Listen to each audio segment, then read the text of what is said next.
Hey everyone, Michael Massie here. We're about to start our last happy hour of 2024.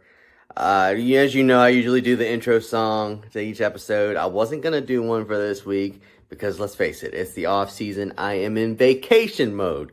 But our lovely, wonderful producer, Caleb Barnes, sent me these lyrics. He wrote them himself, and they're too great not to do. So sit back, enjoy this parody song. Have a Merry Christmas, have a Happy Holidays, and most importantly, remember the moral taught by Rudolph the Red-Nosed Reindeer. If you're a weirdo, nobody likes you until they need you. You know Larson and Byron and Bowman and Blaney, Chastain and Cindric and Busher and Denny. But do you recall the driver who did win it all? Joey, the three-time champion, had a very yellow car like Bumblebee and every other season. It will take him very far like Grover. All of the NASCAR fan base made a lot of noise and complained like they always do. They're sick of seeing Joey winning at this playoff game like the Chiefs.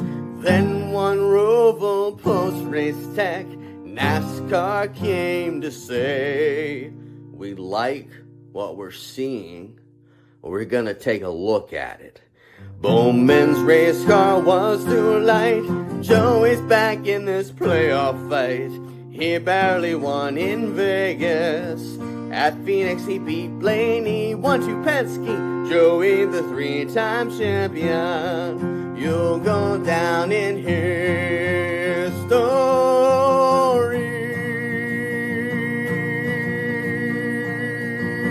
like Bobby Allison.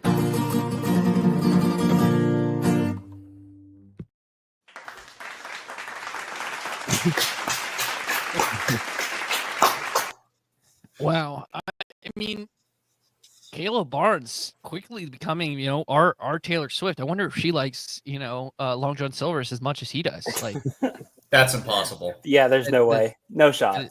That is true. Welcome on into Happy Hour, the Christmas show. It's a Christmas episode. La la la la la la la la. And that's the only thing you'll get from me. Unique kind of format. We're just going to keep it loose, Sit back, relax, enjoy this holiday. We're in off-season mode. So we're just gonna hang out for a little bit. But fellas, how are we doing? Feeling good? We came back from the awards show. We had, I feel like those prestigious happy hour awards were given out. It was, I think my favorite award was still the Brian Nolan, dumbass of the year award. It was just great. I think we're how are we doing? How's the holiday season for everyone? It's good right here. It's good to be back talking to you guys. It feels like it's been forever, but at the same time, it feels like it hasn't been long enough. And I'm glad that Caleb did that song because I got to debut my Elton Sawyer impression in there. That maybe that'll be a thing for next year. He talks after every race, so I'll do an impression of him every week. And for those of you that don't know the impression, you basically say, we like what we see, but we're going to take a look at it. And we're going to take a look at it and see if we like what we see. And we take a look at it and we'll like what we see. That's your Elton Sawyer impression. For the record, I did not add the impression or any of the ad libs in there. I honestly, that was freaking, that was so good. Like, I think that was, I want to see more Caleb Barnes lyrics. Massie already does a great job. You already do a great job. I love a lot of the songs that you put out, but that one had me rolling. I'm not going to lie. That one really had me going there. It was very clever, very funny. And just to think that this song trend all started at Richmond when Ross Chastain took someone out, and we used a Miley Cyrus song to start this trend. I think that's like the only two songs that you've had someone help write is the first one and the last one you've done on these. So how about that? So big credit to Michael Massie who writes all these songs, and big credit to Caleb. We're going to plug a lot of things that these two over here have written so far. As while we do the discussion, and we're going big picture. We're not going to talk about, anything, racing, big picture stuff, fun stuff. We're going to talk silly season. We're going to talk the lawsuit.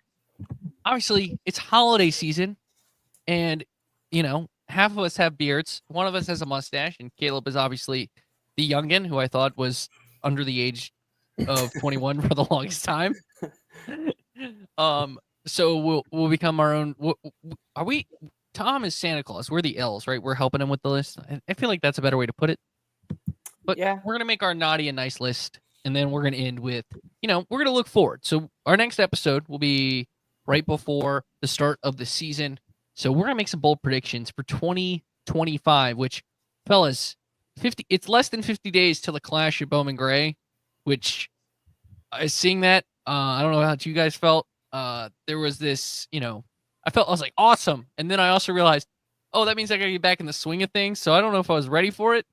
But as always, sit back, relax, crack open that cold one or your eggnog of choice. I'm not having eggnog right now, but your beverage, Dalton clearly is having some eggnog. This is some eggnog. There's some. This is root beer and vanilla whiskey. So cheers to you. Cheers to a former sponsor of a Richmond race, a Brickyard, the Brickyard, and Jamie McMurray's car, Crown Royal, who's part of that. And let's dive right into silly season. Yes, you heard that right. Silly season, silly season, silly season. We talk about it all the time. Dalton, you recently wrote an article on frontstretch.com talking about silly season and what's left of it and a lot of moves in the truck series. But let's talk about some moves that have happened recently. Any move that you looked at and was like, that maybe excites you for 2025? I don't know if there's any that really stick out to me that excites me. That happened recently. I think the one that excites me the most that was announced later on in the year was Shane Van Gisbergen going to the 88 car full time. That with a tech car, which I will 100% be getting a die cast up because I think it looks fantastic. But the reason why that excites me is because that is very likely a shoe-in for the playoffs. Ooh. I'm bold prediction. Is that really that bold of a prediction? I think you have 5 road courses in the regular season. I think it's very safe to say that Shane Van Gisbergen is probably going to win at least one of them, considering that he was in most of them this year. I don't know if he was in all of them, but most of them, and he almost won at Watkins Glen. So, but the eventual 2024 NASCAR Cup Series champion, Chris Buescher. With the absolute 2024 NASCAR Cup Series champion, Chris Buescher. The real champion. Okay. We all know, everyone knows it. It's in people's hearts, but I digress. I think that's probably the one that excites me the most. I don't know if there's others. Chase Briscoe. I think I really want to see, I really would like to see, I'm really interested to see how that plays out. I think he is poised for greatness. And now he's going to have the equipment to actually run well. We've seen how he's done before in really good equipment when he ran for Stewart Haas Racing the Xfinity Series. We saw what happened there, and he almost won the championship. So I'm excited for him as well. Do I think he's going to make the playoffs? I don't know, because Martin Truex Jr. struggled to, even though he was Martin Truex Jr. So we'll see what happens. Massie? Yeah, I mean, I'm trying to think what has been announced since last time we were on here. I think the big thing was Riley Herbst to 2311, which was the rumor all sure. along. They're still not clear. We're going to get to what I want to talk about when it comes to silly season for obvious reasons in a second. Yeah, I'm excited to see Ryan Preece. That was another one that was announced fairly recently. Yeah, in the 60. So RFK. And I think that's a cool opportunity for a team that's really on the upswing. That, in the past, Preece was with JTG, and obviously they have their limitations of just being a one-car team, or they're 2 cars at the time. And then he's with Stewart Haas Racing, who is very obviously on their way out. So now he's finally gets the opportunity with like a good team. Another one I was thinking about was Daniel Hemrick going to the 19 truck, just because I feel like he can finally I feel like he'll have a year like Christian Eckes in that truck, and he can get rid of that whole like being a one-hit wonder in NASCAR thing.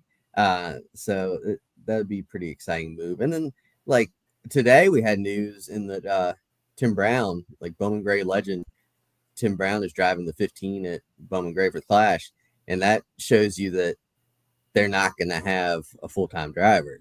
Pretty much, they're going to like rotate seats for that car, which is interesting. I think is bad news for Corey LaJoy because they're only going to have one car next year, and seems like he won't be full-time in there. So we still need to see what happens with Corey.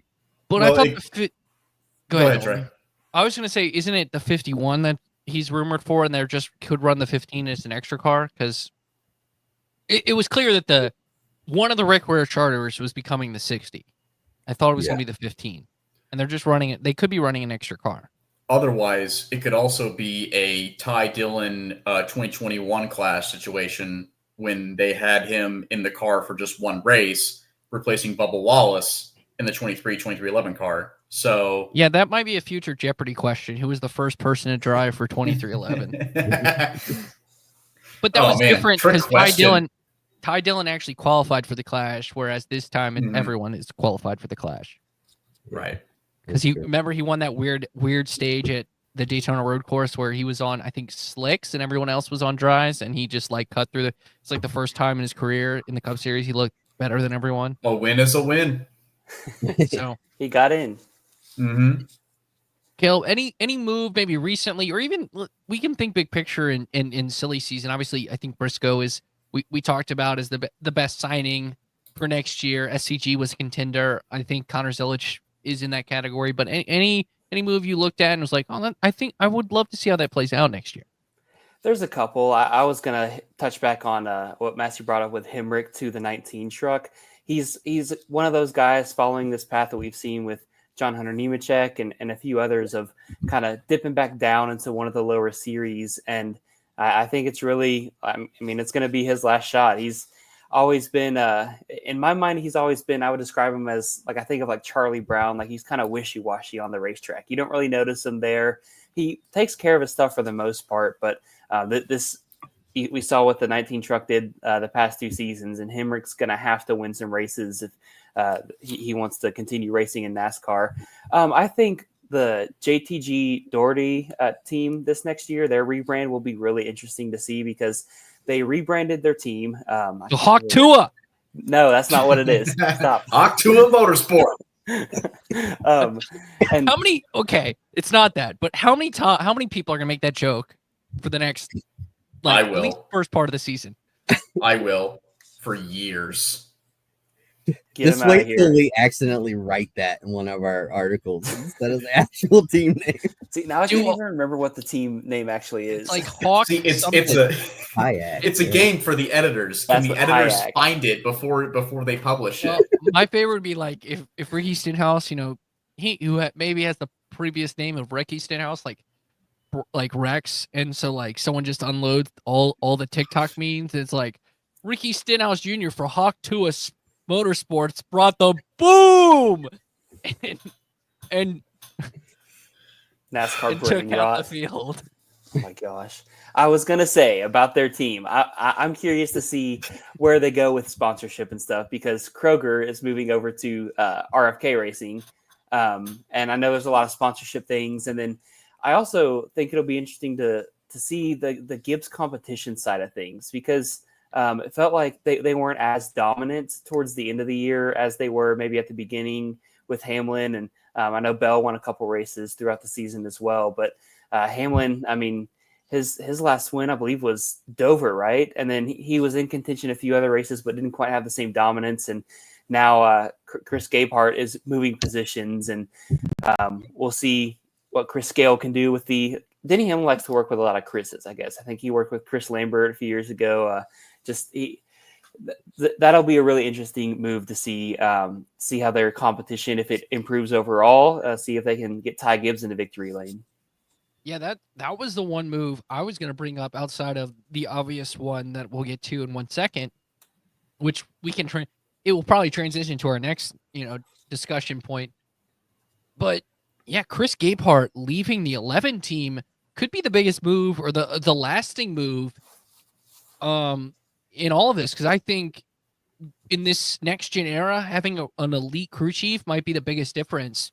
I mean, I would argue it was like 75% Paul Wolf and 25% Joey Logano because of this last championship. And that's not to take away from Joey Logano. I just think it gives a lot of credit to Paul Wolf and how he executed flawlessly from the pit box and gave his driver every opportunity to go out and win the championship. And that's what he did. And Chris Gabehart to me is one of the elite crew chiefs. And so I think big picture, when you look at Joe Gibbs Racing, they really have to look at the future. You have 3 young drivers. You could argue the 3 most, like, outside of maybe Larson and Reddick, like the 3 of the best young talents in the sport, whether it's Briscoe, Ty Gibbs, and especially Christopher Bell. I think you move Gabehart to the competition role. I think that's really big for Joe Gibbs Racing as a whole. But I do think it could hurt Denny Hamlin, especially early in the season as he gets used to Chris Gale. I must say Chris Gale. Because, Denny has what? At max 2 seasons left. And if that, depends on, with this FedEx relationship gone, like, what happens? Is it a Kyle Busch situation all over again? So while I think Chris Gale is a really good crew chief, and I think Denny won't miss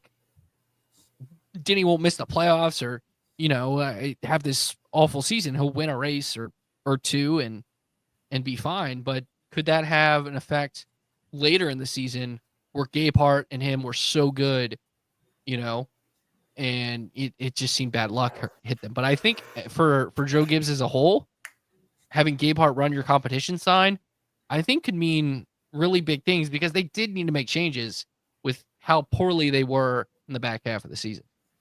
Correct me if I'm wrong, but you're wrong. Very well. That is fair. No, but correct me if I'm wrong.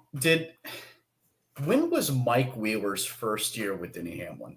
I can Google it. I want to say 2016. Well, I know they won the Daytona 500 together in 16. Oh, I'm aware of that. Yeah. But was it 2016? That's a good question. Yeah. Because he was Hamlin's crew chief first in 2014, but they didn't win a race. Then the point is moot now. 2016. The point is moot now. 2016 is when he became the crew chief of the 11 team. Oh, that's when he became the crew chief. Okay, so never mind. Never mind. Yeah, no. So when the last time Denny Hamlin had when Denny Hamlin had Mike Wheeler join the team, or Wheels as he called them, they won the Daytona 500.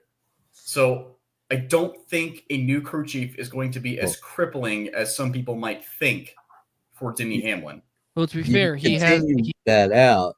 What did he do in his first race with Gabehart? Won the Daytona 500. 500. Uh-oh. Maybe we spoiler alert. Oh, so the last 2 crew chiefs he's won the Daytona 500. All right, well, we might as well skip the Daytona 500 now. We know well, now hold on. Well, is this team even going to be racing? Will he even be there at the Daytona 500? That's the question. Yes, because now. he is on a charter team. He will be. Yeah. Well, okay, yeah, he is contractually obligated to race the 11 car. I didn't know if maybe he'd skip it out of protest or something, but you know what? Probably not. He's got sponsors. He's got contracts to fulfill. Does he have sponsors now? He has. He's got Mavis. He has Mavis. I'm pretty sure he's still got sports clips. Yeah. They'll find some. I was going to make the point, though, just again, people are talking about like, oh, this is going to hurt Denny Hamlin a lot. But Chris Gabehart, he can do a lot for the team, Joe Gibbs. They haven't won a race since New Hampshire in the summer in June. Toyota only won 2 of the last 18 races last year, and those were both from Tyler Reddick. So Gibbs really, and I mean, Christopher Bell almost made the championship 4, and we can talk about all the dubious circumstances surrounding that. But, I mean, just their performance and Toyota overall, especially the Gibbs Toyotas, was not there. So I think it was definitely a surprising move. Like, whenever I opened up Twitter and saw that, I was like, no way. Like, why would they do that? But the past couple weeks, it's kind of like, okay, I'm starting to understand where they're coming from. Yeah, the one move I'm waiting on is where my hero, my idol, what happened to Zane Smith, man? I mean, we all know where he's going to end up. He's going to be the third Furniture Row car. Not Furniture Row, yes. Front Row car. The return of Furniture Row. Yeah. And they're coming back with 3 cars, no less. Well, NASCAR needs to sell these mysterious Stewart Haas charters that aren't going through. Yeah. Well, one of is for sure through. The other 2 are still up in the air because of this lawsuit, baloney, malarkey crap. But Zane Smith, I think Front Row is not announcing it because of the lawsuit stuff, and they're hoping the injunction comes through, and then they can just announce it. And maybe, unlike 2311, who has probably a sweet deal from Monster when it comes to Riley Herbst, they might not have as much sponsorship when it comes to Zane. So they maybe be waiting till they get the charter to for sure put Zane in the car. But man, if Zane loses a ride because of this lawsuit, like that sucks. Because Zane is, if you watch Zane's rookie year, he improved so much through the back half of the year. It's just he ran out of space at Spire Motorsports, essentially. Like, people forget that he should have won Nashville. He should have won Nashville. I mean, that would have been like a Harrison Burton situation where everyone would have been like, that would have been the greatest podcast in history because I would have been celebrating. To be fair, there's about 30 people you could say should have won. Could have won Nashville. Fair enough. That's fair. It's very fair. But that's that's another thing. Like, what's going to happen with Zane Smith? Another cool thing is, I guess it's 2-part. Frankie Muniz is going to go full time in the trucks with the Reun brothers. Also, granted, I love this show. Malcolm in the Middle is doing a revival on Disney Plus, which I kind of hope they somehow incorporate his racing into it. Like, imagine him with he follows in his father's like footsteps or something, or I guess Speedwalker. They did his the tights, the Bryan Cranston character paint scheme for the Remy brothers, like all the flames. That'd be cool. I watched the entire series while I was deployed. Really? The entire Malcolm in the Middle series. Now, If that's any indication of how much free time I had. It showed how protected we were. Yeah, that's a good I was and huddled in a bunker watching Malcolm in the Middle. To be fair, I guess that's a good and bad thing. Like, bad, it seems like, maybe wasting some people's time, but good in terms of we're not like actively under attack all the time. Morale was high when I was watching Malcolm in the Middle. So let's just go with that, okay? Well, there was an episode of Malcolm in the Middle where they go to a racetrack and watch a race, and it's funny how it does come full circle. But yeah, I was gonna say, I think we're Rusty Malcolm. Yeah. I think we're phrasing it the wrong way though. It should be a NASCAR driver got picked up to star in a TV show. Boom. That's where NASCAR is at right now. That's how far we've come. Unbelievable. I mean, well, Joey Logano and Brad Keselowski were shared a movie with Frankie Muniz. They were in Sharknado. I mean, Dale Jr. was in Talladega Nights. And well, there were a lot of drivers in Talladega Nights. That's true. So was Jamie McMurray. Jamie McMurray did not flip off Will Ferrell. He got flipped off. Yeah. Because Will Ferrell's Ricky Bobby bought it at Target. Bought at Target. It was on sale. It was nice. It was on sale. I got it at Target. Hey, that's the most fictional part of that movie is Jamie McMurray leading in the 42 car at Texas. At a super speedway, I could maybe believe it. Another thing I'm excited for is how deep the Xfinity Series is going to be. You look at the players that are still in it, whether it's Austin Hill, Jesse Love, you throw Sheldon Creed going to Haas, Sam Mayer going to Haas, and then you throw in, you're adding Connor Zilic, you're adding Nick Sanchez, you're adding Christian Eckes, you're adding Harrison Burton, which I think is an underrated move for AM Racing. If they get more Ford support, like I think Harrison has proven he can be a consistent winner at the Xfinity level. Taylor Gray, I think, will perform very well. I already mentioned William Sawalich. Like, The only guy it feels like, I feel like, poor Corey Haim is the Will Smith meme from Fresh Prince. Like, no one's hands in his pockets and no one's there because he's still stuck in the Truck Series for reasons we've already gotten into on this podcast. But the Xfinity Series going to be on broadcast television. It's going to be available to the most a lot of television, a lot of TVs across the country. And I think it's going to deliver with really good young talent. It's definitely in a really good place. Best series. It already is the was best series. So It's Yeah. yes, it's So the maybe best. nothing should change. yeah. Just saying. I guess. How are we excited? Jack Wood back. Oh man. Get excited. How much wood could Jack Wood jack if Jack Wood could Jack Wood? 27. Oh, wow. I- Caleb did the math. Raja Karuth being back is nice. For Spire, and that's good to see. Which I think that was expected, but still. I mean, how about the champion? Ty Majeski? Like, we talk about Corey Haim should be getting chances. But Yeah, you're right. Majeski's good too. I mean, he's a little older, but I don't know. He's a guy I feel like is getting overlooked for top spots. Any other fun things, or we just I'm we sure all suiting it up? at some point later tonight, I'm going to be like, oh, man, that's right. There's this guy. And I'm just going to be upset because I didn't bring him up. Or Spoiler. there's going to be a midnight silly season drop. We're going to be like, we should have recorded tomorrow. I thought it was somebody.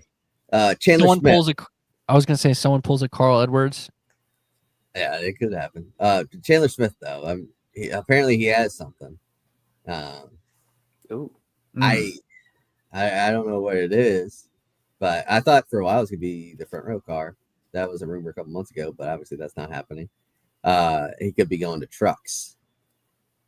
But I don't know. It seems like the musical chairs are filling up. He's too apparently, good to not have a ride. I mean, there's no way he was not going to get picked up by somebody. Yeah, Andy has sponsorship for the lower levels. It just seemed like he didn't have enough for the cup, and that's what doomed him. Mhm. So all right, lawsuit time. Honestly, Oh, my favorite topic. I read Bob Pockrass's tweets, and it's like NASCAR has filed this, and 2311 FRM has filed this. I still don't understand it. So, Caleb, you've had to write stuff for this. Can you, break it down at all? Yeah, I'll do my best. So Explain it like we're 5. Honestly. that's what I'll try to do. I'll try to explain where we're at. But I was going to say I've been, I guess, writing and covering. I started back whenever the season ended. Just wrote a little. It was me and someone else, and we wrote from the 2311 and Front Row Motorsports, the plaintiff, that they are the plaintiffs, wrote from their perspective, and then we wrote from the NASCAR perspective. And so that's a good. Thank you. I appreciate the candy cane jacket. Well, I've got the lights with it as well. So, and Trey's got lights too. I know, but I have a dark suit, so here. You ready? Does Trey's suits have lights? It's the question. Oh god, he went You away. see it now? No, This is the best look Trey could possibly have. Oh, God. You sort of can see it. That was horrifying. the listeners are so confused right now. That's going to be great for the audio version of this podcast. Yeah, For context, in the audio version, Trey just turned all of his lights off and then, kind of turned them back on slowly to where his face, slowly manifested. It was very horrifying. It's like Freddy Krueger popping up at you. It's a jump scare. This is All Christmas, not Halloween. I know. I'm laughing because I pulled up Bob's tweets and he explained something going on with the lawsuit. And somebody replied, English Bob. And then Bob quote tweeted it with exactly the same thing he just typed out. Bob's got his moments. He's got his moments. He'll dunk on some people like Adam Scheffler did yesterday with Doug Gottlieb, but Yeah, that was a good response as well. Bob's got some great responses. I'm tempted to start posting some of my favorite kind of anecdotes though from the lawsuit files, because there's some pretty interesting stuff I've come across in there. Mainly, so we know 2311 and Front Row was wanting, they filed the lawsuit, and then they want this injunction so that way they can still race as charter teams while the lawsuit is still going on. And initially that injunction was denied. 2311 and Front Row Motorsports, the plaintiffs, they appealed it. And then during their appeal, they kind of were going back and forth. And that's when it came out that NASCAR had removed the anti-competitive release requirement in the open agreement. So if you need me to I'm trying to think of a way to explain this. So basically, it allows them to sign the open agreement and keep suing NASCAR. Yes, because the charter teams cannot sue NASCAR, and that's one of the reasons they didn't want to sign the charters in the first place. So I guess since then they dropped it. It's gonna it's getting brought up again because like the circumstances changed. And so far, here's what I was gonna bring up, and then ask you guys who you think is in the best position right now, because up until about last week, NASCAR's claim was that all this harm that the 2311 and Front Row were saying, if we don't get to run as charters, we're going to lose all this money and it's going to harm us. We're not going to be able to compete anymore. Up until last week, NASCAR's claim was, oh, all that harm is speculative. They're just looking at next season and trying to grasp at straws and guess at numbers. But last week, things changed with the Haas charters getting up in the air. And let me pull up what they said. So Jerry Freeze said that Steve Phelps told him that the transfer of a Stewart-Haas Racing charter to FRM was approved, but NASCAR is now saying that the teams must drop the lawsuit in order for that transfer to go through. And so that brings up the point now you can start to see a case of, okay, there's some harm going on. But for the things that you guys have seen so far, who do you think is sitting in the best position at this juncture in time? We still have no idea how much longer this will go.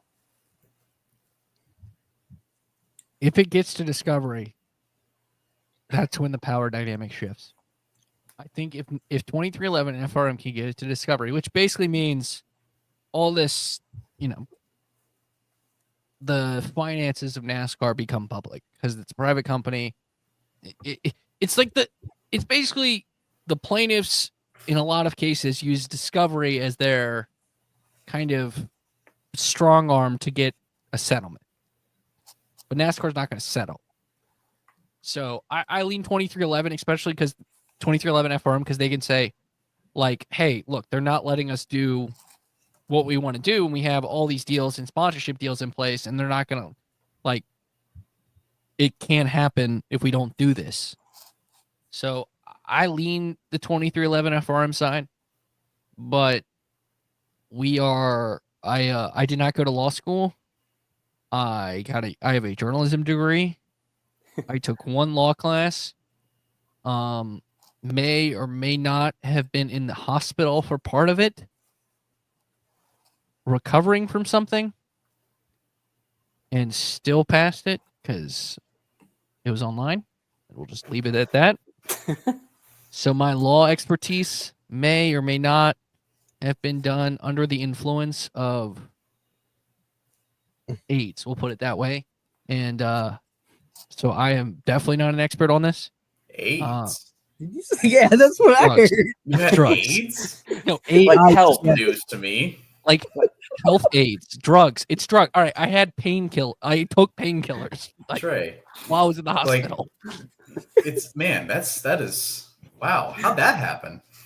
My man's the Freddie Mercury of NASCAR journalism. The Magic Johnson of NASCAR. I do not have AIDS, to be clear. But Trey, I'm so sorry. Wow. Wow. we're done. We're off the Bye-bye, rails now. everybody. It's like very serious. This lawsuit is affecting like people and millions of dollars.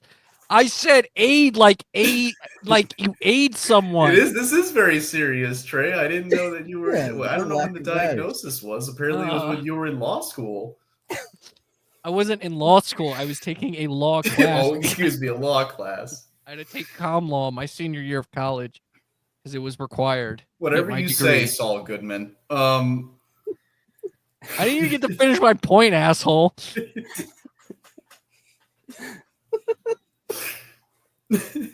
My sentence made sense. Y'all are the ones who ruined it. Continue. I'm just saying, like, you can clearly tell NASCAR is a monopoly. Like, and like it's just what will happen. And here's, there's now a different person like this. There's also a new judge, which could happen. There's also, that there was this thing called an election that happened. And since this is a federal case, I believe, that could change different dynamics in it, because if the Department of Justice or whoever's running this case has different interests and wants to help some different party, then things could change that way as well. So who knows? Like, it could go 6 different directions at this point. Yeah. Go ahead, Dalton. Sorry, I'll make it fast. I was gonna say, like, really the only thing I think, yeah, the discovery part of it is like, of course they're gonna find something. Like, their whole argument is NASCAR has the monopolization of stock car auto racing, and then we're all kind of like looking at that like, yeah, like we already know that. Like, they bought ARCA, which was the only rivalry series of stock cars that competes nationally, or I mean, if you can even call it like a rival series, but I mean, they bought it and now they own it. So that's one of the points that's included in their argument. So I think that, the whole thing about the monopolization of things, there's some really good points there. But at the same time, I think NASCAR also is now arguing, and I've read it in recent. I don't know, Caleb, I don't know if you read or if you wrote this one, but there was an article update that we had put out a couple weeks ago, and it was about NASCAR's argument, and that being about the original signing, and being that the only reason they're suing us is because, or the only reason they're submitting an injunction is because they're not getting what they wanted, whereas all the other teams did. So it's like, this is unfair to other teams, and all the other teams, signed this charter agreement and they didn't. So what's the problem? And it's like, well, okay, obviously, there's some additional background there that needs to be mentioned, and we'll see that in the future. But as of right now, the problem is that this is all a David and Goliath story, and as of right now, I definitely see NASCAR being Goliath. And Yeah. David doesn't win in this one. Yeah. I can see there being short-term winners and long-term winners. Like right now, NASCAR can very much be the short-term winner, because all they have to do is just drag their feet every step of the way. And because what does it hurt them if Daytona comes around and these teams don't have charters, or they're missing a couple cars on the grid? Oh, great. They'll just spread out the prize money.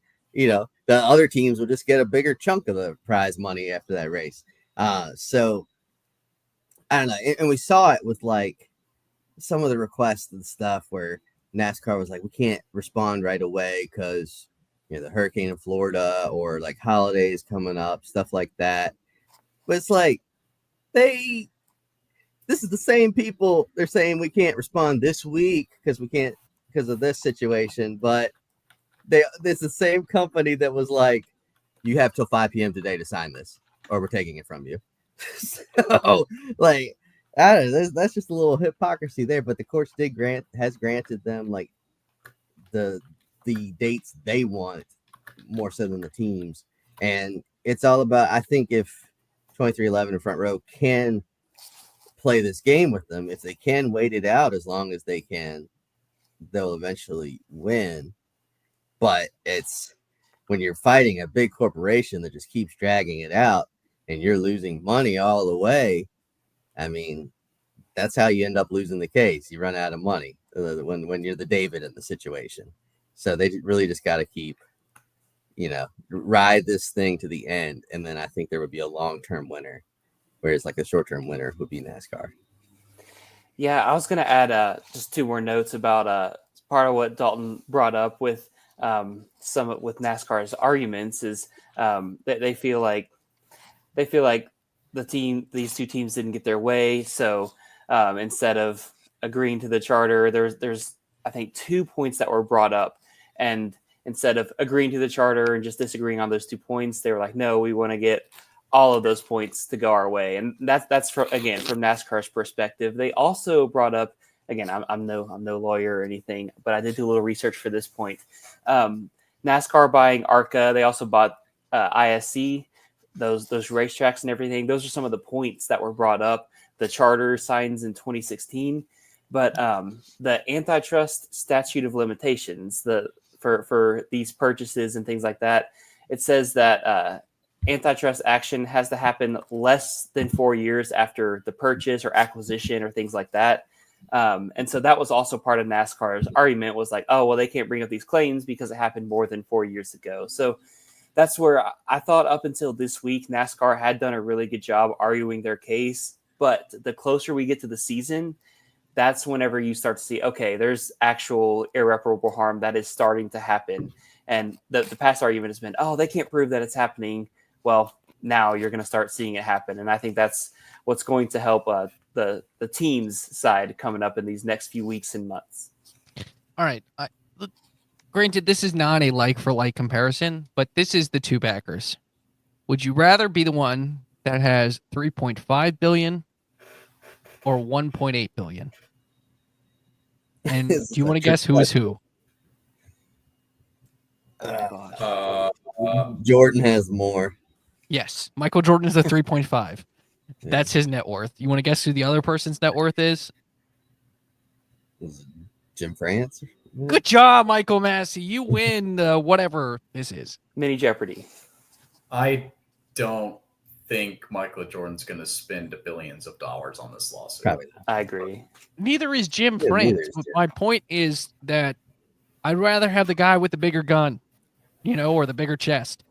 Granted, does Billy O, maybe Bill Belichick becoming the head coach of North Carolina, does that affect, Michael Jordan spending some money over there, to get some good players? Could it? No. Who knows? I don't think he's going to spend $1 billion on that either, but 20 million here, 30 million there. Who knows? No, I'm just throwing out that Michael, like, if this was any other team but 2311, because I think, to be fair, I think 2311 is paying for majority of this just because it's Michael Jordan. If there's any other team but 2311, especially Michael Jordan, because one, Michael Jordan is anything associated with Michael Jordan for NASCAR is their biggest win. Like Bubba winning, Tyler Reddick, obviously I think like the 2 times NASCAR was on SportsCenter this year, maybe outside of the Daytona 500, was the 2 wins for Tyler Reddick. Like, that's off the top of my head, unless outside of the fight. So, like, that's where I sit here and I'm like, NASCAR could drag their feet, but Michael Jordan's going to sell like 100 to 500 million shoes every year and be okay and keep this going. Because he's done this in the NBA too. Like, he was part of the players' lockout in the NBA. So he knows what he's doing. Anything else on this?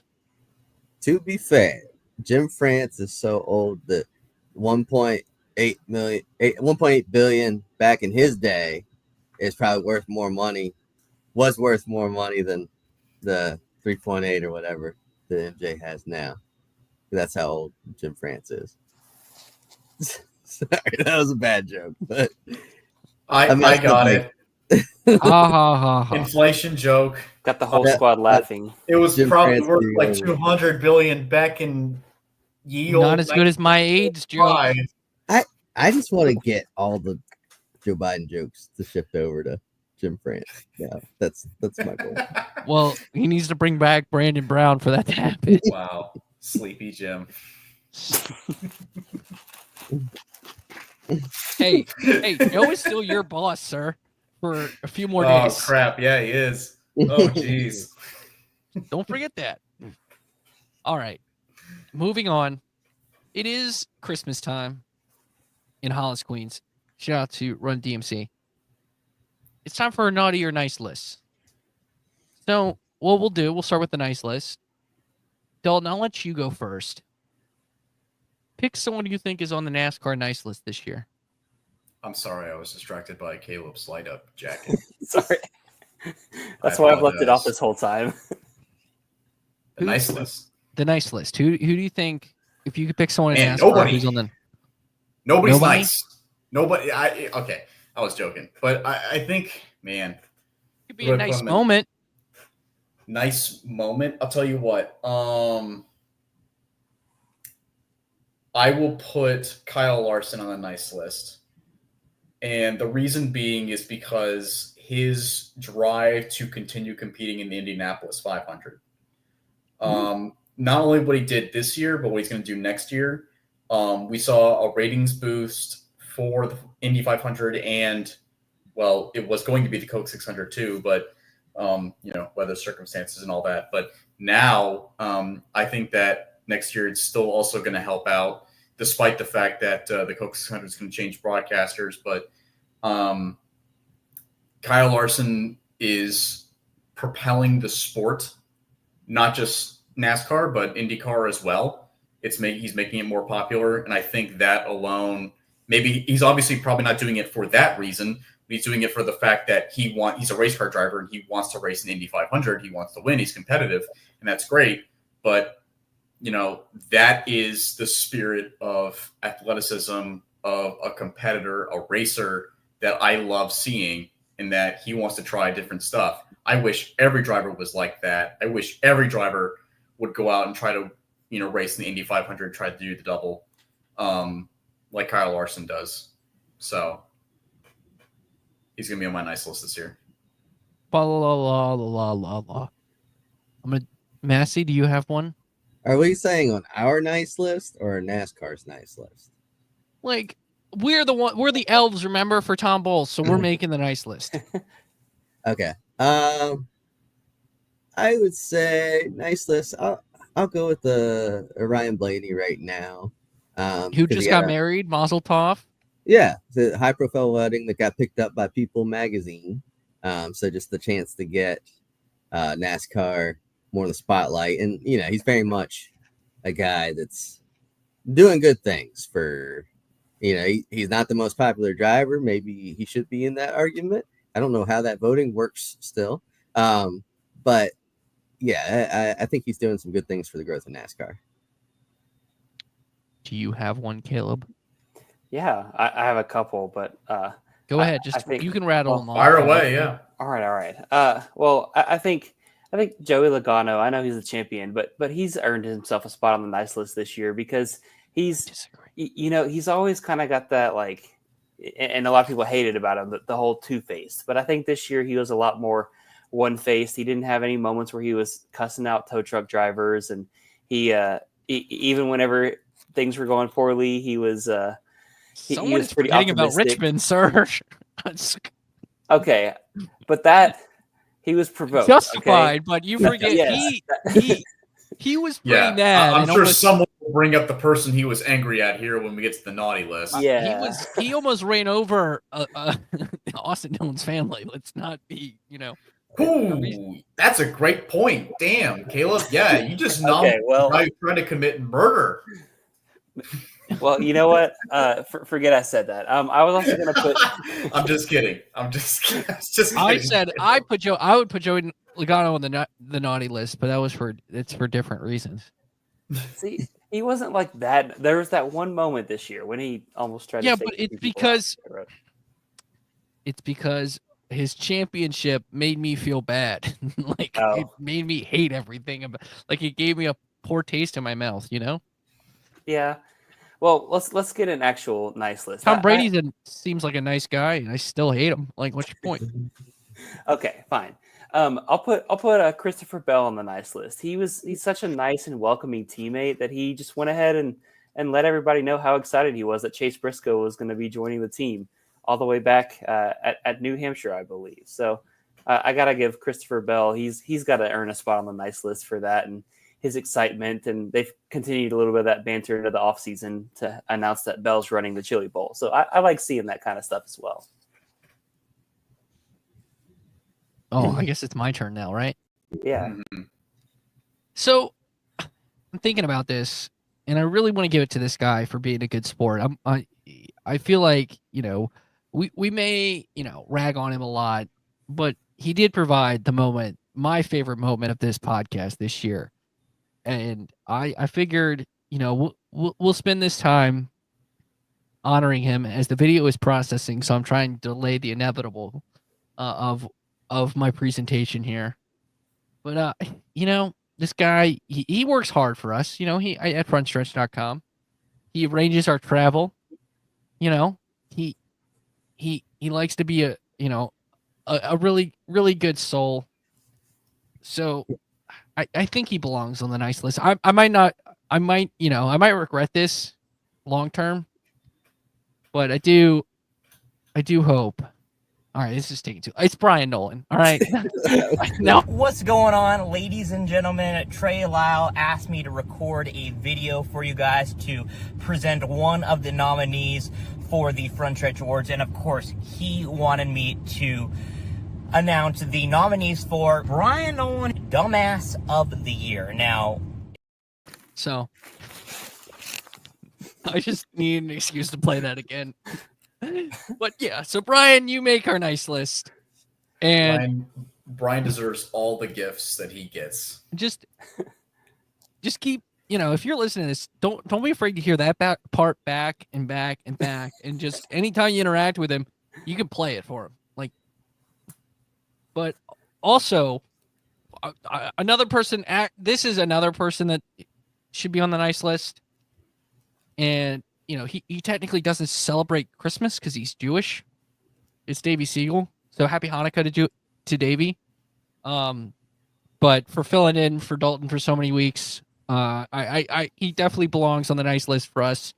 I spammed him with text today because I thought he was supposed to be on, but turns out he wasn't because I belong on that award. Why I was one of the nominees. But also to Caleb because he helped out a lot with Dalton being out. So I'll do Brian for being a punching bag, which he reciprocates, folks. You just don't see it. Caleb and Davey, who are on my nice list this year. All right, should we move to the naughty list? Anyone else you would put on the nice list? Anybody else?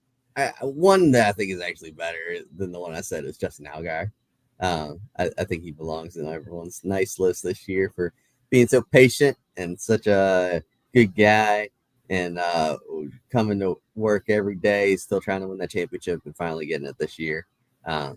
Justin Allgaier, nice guy and Xfinity champion. He was helping put decals on his teammate's backup car, the night before he won the championship. So. Sure did. And how and we mentioned this, I legitimately thought he was going to retire when he was starting that speech and gave Dale Jr. a heart attack up there. Oh, also on the nice list, the fact that the Bud 8 is back and, Sammy Smith's going to race it and that iconic 8 is back. So shout out to that being back. All right, moving to I think the more fun side, the naughty list.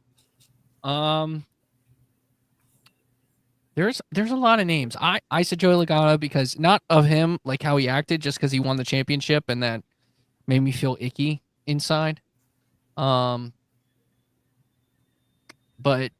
Joey, he did exactly what he was supposed to do. Yeah, Joey did. It's not.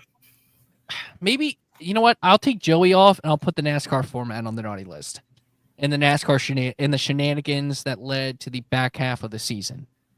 Whether the stuff in Martinsville in particular. So I'll do that as my choice because it soured my taste on the championship and it felt, I hate the feeling of balancing the feeling of, do I think we don't have the proper champion but you can't blame the dude who won it, if that makes sense. Which we've kind of gone in depth here, so we don't need to do that again. I kind of compare it. I'm sorry, we should move on, but I kind of compare it to like the 2021 F1 championship. Yeah. Like Verstappen won the championship, but like no one was really mad at him. They were mad at the FIA for what happened at Abu Dhabi. Yeah. He just kind of benefited from it. Which long term it does, like, and the weird part is, you think about it, like Max is just remembered as a 4-time world champion, not a 3.5-time world champion, which he kind of is. All right, Massie, who else is on the naughty list? I'm gonna go with Larry McReynolds. Oh, snap. Because Larry is a big part about why I started watching NASCAR every week. The NASCAR on Fox team from back then was just so great, and he's still great on TV at all his trends and all that. But it just seems like he's been carrying a lot of water lately for old Big Daddy NASCAR, and it's like if Denny Hamlin could tweet "the sky is blue," and Larry would just attack him out of nowhere and be like, "You idiot! That's why you can't win a championship, because the sky's not blue." And it's just like it's sad to see like someone I looked up to and thought was really great at his job and stuff. It's just kind of become a mouthpiece for NASCAR. It feels like I wish he would just, if he can't say anything but good stuff about the lawsuit, like just don't bring it up. Just don't bring it up or just very, kind of dance around it if you do bring it up on your 3-hour radio show. But yeah, so I just lost a lot of respect for him recently. That's that. Dalton? Yeah, I got another one I'll bring up after this, but I think the first and foremost, the most obvious one is probably going to be Austin Dillon. It just because of what happened in Richmond. I remember seeing that live and thinking in the moment, thinking, "Oh my gosh, like wow, that was incredible," and then thinking, "Ooh, that's not going to go very well," because he just took out both Denny Hamlin and Joey Logano, and those two are the most outspoken guys in the garage. Maybe like kind of, I don't know, maybe not Joey Logano as much as Denny, but they're both very upset. And that, and also what happened at Martinsville also. It was, kind of difficult with what happened and him holding off everybody, or with Ross Chastain holding off everybody for William Byron's sake, for the sake of Chevrolet, which obviously came to light very quickly. So not a good look for a team that really should have been a hero at the end of the year with how well he performed at Richmond before doing what he did. And making the playoffs. I mean, it's not like it was going to be a Harrison Burton win where it was just like, oh yeah, he kind of lucked himself in. They drove up there and they were going to win that race. And then what happened. So went from kind of hero to zero there. And then I'm sorry, Caleb, but my other one is probably gonna be Ryan McGee with that article that he made about 2311. And just completely uncalled for, which was pretty stupid. I mean, this is a guy that is a veteran media member, a very well-respected one. And one of my personal favorites. I mean, mine too, until he put that out, which was a little weird that occurred. So, and for those of you who don't know, I'll just, inform me to look up Ryan McGee 2311 Racing, and you'll probably see what I'm talking about. So, but yeah. I think I got to put on the naughty list Carson Hocevar. He's such a fun driver to watch, and it was great to watch his rookie season. And I mean, he definitely, I think, was at or even exceeded expectations. But it's like every like once a quarter, I would say, every couple races, he gets in this I don't know if it's a headspace or if he's like has that Ross Chastain moment where he blacks out in the race car and just goes crazy. I don't know if you guys have seen like Moon Knight where he does that same thing and he like wakes up and then there's like dead bodies all around. Like I don't know if Carson Hocevar has that. That's phenomenal. Cool. he blacks out and then all those just wrecked race cars. He just every once in a while loses his temper a little bit and takes some guys out. And you go a couple weeks, you're like, man, Carson Hocevar is so good and he can do so much. He has such a high ceiling, right? Yeah.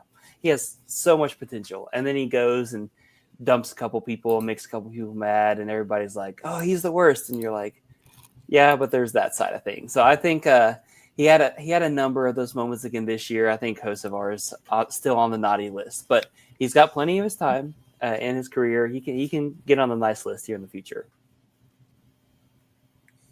Follow along. All right, there we have it. All right, last thing here. We will not have another episode till 2025, boys. We did it. We've made it through the year. Congratulations. This podcast has lasted a full NASCAR season. We only had half a season last in 23. We've somehow are allowed to stay on the air for a whole NASCAR season. Even had Fox. You know what? Actually, I do have one for the naughty list, and we're finally going to unload this. Fox Sports, you're on the naughty list for stealing our podcast, and I'm going to unload. All right. You know what? They probably don't list this. So Kevin Harvick, who's the NFL, I guess you're unrecognizable for the freaking NFL at this point because 50 weeks in the making. Finally. All right, Finally, we're gonna talk about this. Your son is just a cool handshake kid, and you're the company you work for broadcast the NFL, and you can't even get tagged by the NFL's Twitter. This is gonna be the one clip that goes viral. 2, Caitlin Vincey, Mama Smith. Okay, cool. Like, Mama Smith, pit reporting, not your thing, buddy. All right. Part of the new charter agreement says that Mamba has to be on every NASCAR broadcast, every minute of every NASCAR broadcast from here to the end of time. Luckily, they're not going to see this, and hopefully I don't get in trouble. But This is the one that's going to go viral. Artie, we love you. I want Artie Kepner. We love you. We know you did not have any say in this. The Christmas episode is what gets us canceled. Wow. With Fox Sports for stealing our idea. You'll get angry emails from Mike Ford, angry phone calls. He does not have my phone number. He's got Massie's. Well, he might. Massie's just be like, we're not. Wait, it won't be from Mike Ford. We're not criticizing NASCAR. Wait a minute. We're not criticizing NASCAR. We're criticizing Fox Sports. Hey, that's clear. We're going to get it. NASCAR did not. I want to be clear. NASCAR, you did nothing wrong here. Mike Ford, if you're listening, you did nothing wrong here. I'm just saying. The good news is if Fox calls you or emails you or something, they're going to screw up the numbers and stuff, and you won't actually get the email or call. It'll be like, so my email features 97 the year I was born. It'll probably be like 78 or something like that. They'll do 79. And then they'll give it to their intern, and he'll be like, "Yeah, that's good." And then they'll just email that number. There we go. Fox Sports, you are on the naughty list for stealing our idea. All right. And you know what? You hate America because Dalton is a service member. And so clearly, by stealing an idea from a service member, you hate America. Okay. All right. It's time for me to leave. We need to calm down. Okay. That was pretty. I got to transition, boys. Calm down. That was pretty. A little bit too much. That was the longest transition. Well, you gotta let me finish. That was pretty bold of me to say all those things. So now let's get into bold predictions. Maybe too bold. For 2025. Oh, no. Bold prediction, Barnes, Trey won't be. I'm just kidding. Yeah. Caleb Barnes, you're first. Wow. I don't even know how to follow that up. I guess since I was just talking about Carson Hocevar, I think my bold prediction, I think Spire Motorsports will win multiple races this year. Talk about SVG, how good he is on road courses. Michael McDowell is also a pretty good road course racer. And Spire had some pretty good road course races this year, especially at Watkins Glen late in the year. So I think they got Roddy Childers over there working on their cars. I think we'll see if they take a drastic step forward, but I thought they took a really big step forward this year, and they're putting a lot of time and effort in. I think they can win multiple races in 2025. Go ahead, Dalton. Man, is it okay if I give 2? Sure. Yeah. Okay. I really hope I'm not stealing one from Massie. I don't think I am, but we'll see. So, my first one is SVG. I think he goes to at least the round of 8. Whoa. I think that he is going to have 26 races. He's going to win a race. He's going to win a road course race or more. He's going to gain 26 weeks of experience with the next gen car on ovals. Not just ovals, but you get what I mean. And he's going to get better and better, kind of like we did in the Xfinity Series, which he posted a couple top 10s, a few top 10s in the ovals as well. So I think he's going to get better. I think he will survive the round of 16. I think he will survive the round of 12 as well. I think he'll go to the round of 8. I believe in SVG. I think he is a very, very interesting talent that we have now brought into this sport, not just on road courses, but I expect a lot more from him as well. Also, another bold prediction. I think Chase Briscoe wins 3 races this upcoming year. And this is, of course, is outside of, spoiler alert, when we do our championship predictions of Chris Buescher winning the championship. Well, Chris Buescher will win the championship, but I think Chase Briscoe will still win 3 races. Got it. One CB won't win the championship. The other CB will win 3 races. So, and then C Bell will just do whatever. Yeah, it's C Bell. Yeah. The other Joe Gibbs CB. No, but I think we have not seen the last time. Realistically, we saw a driver join a AAA caliber team. And when I say AAA, I mean Hendrick and Joe Gibbs, and that's about it. The last time we saw a veteran, multi-year Cup Series driver join a AAA Series team was Kyle Larson. And we saw what happened there. So I don't think Chase Briscoe is going to be as good as Kyle Larson was in 21. But I do believe that he is a veteran of the series. He's driven the next-gen car multiple times. He's won 2 races for the next-gen car. I think he's going to join the 19 team, and that team's just going to hit the ground running. They're going to be very fast, very early. Massey? You didn't take any of mine. Good. I've got a couple. Rusty Wallace is not going to come back for another year. I'm sorry, Massie. All right, but next year be the biggest gap between championships you've ever seen. I'm gonna go. All right, I went with it last year, so I'm gonna go with it again this year. Legacy, Eric Jones will win a race this year and make the playoffs, which is a bolder prediction this year than it was last year. And I could just say they'll be better, but they can only be better. Like they couldn't possibly be any worse than they were this past year. But I think Eric Jones will win a race and get them. They'll at least be more competitive.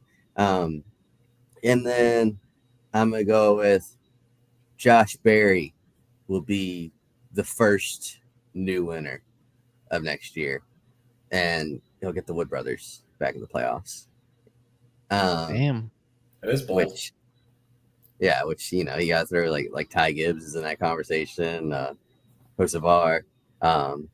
But yeah, and Zane Smith. If he gets a ride. I'll throw one more out Ryan there. Preece. Caden Honeycutt makes championship 4. I like that one. And wait, I like that prediction. Trucks. The Nice He's truck. He's at Nice, right? Yes. Yeah. Yes, he's full time at Nice now. That's what I thought. I just want to be sure. He just won the Snowball Derby, right? Yes, he did. He sure did. Oh, Trey knows his things because he That's a good prediction. stays active at frontstretch.com. All right. Mine. Okay, so first I'm going to copy the one I had last year because it technically isn't incomplete because he didn't get to do both races, and that is Kyle Larson will sweep the Indianapolis 500 and the Brickyard 600. I have AIDS. Fox Sports hates me, and I can't speak. Could you imagine this podcast? Could you imagine if that race was 600 miles, the NASCAR race at Indianapolis? It'd be what, 200? It would be 300 laps. That would be. Yeah, it'd be No. It would be 250 laps. 200. 250 laps because the Indy 500 is 200 laps, so that means It would be What? 250. 50. It would take like 8 hours to run that thing. It's 100 miles is 50 laps. It would not 50, be 250. 100. The Daytona 500 is 2.5 miles. I don't know. And it's All 200 right. laps. The Coca-Cola 6, he's going to sweep the Indy. I can't do math. Indy 500 and the Coke 600. Be 240. And it will be the greatest racing feat in history. Boom. All right. And my other one, Connor Zelich will win the NASCAR Xfinity Series Championship this year. I don't know if that's bold, but I feel like his first year as a rookie really. I'm sorry. I was doing math in my head. What was your Connor prediction? Zelich will win the Xfinity title this year. I feel like that's bold because he's never been full time in stock car racing. I don't think it's that bold, but I mean, I think it is a little bold. I don't know. It's bold in the sense that It's a good guess though. he's got to beat like Justin Allgaier at Phoenix. Like that. Yeah. That's the bold sense of it. I mean, I think Which he was doing really good at Phoenix in the '88, in the champ race. So, all right, that's it. All right, off-season content, frontstretch.com. Follow us at @CalebBarnes_, at PitLaneCPT, at @M_Massie22, at Trey Lyle VT. I may not be back for next year's happy hour at this rate. You know what? But I went out swinging, and if you don't, I don't know what to tell you. Have a good night. Merry Christmas. Happy holidays. Thank you so much, everyone, for listening all year long. We hope you enjoyed it. This loose, fun podcast. And as always, stay frosty. Bye, everybody.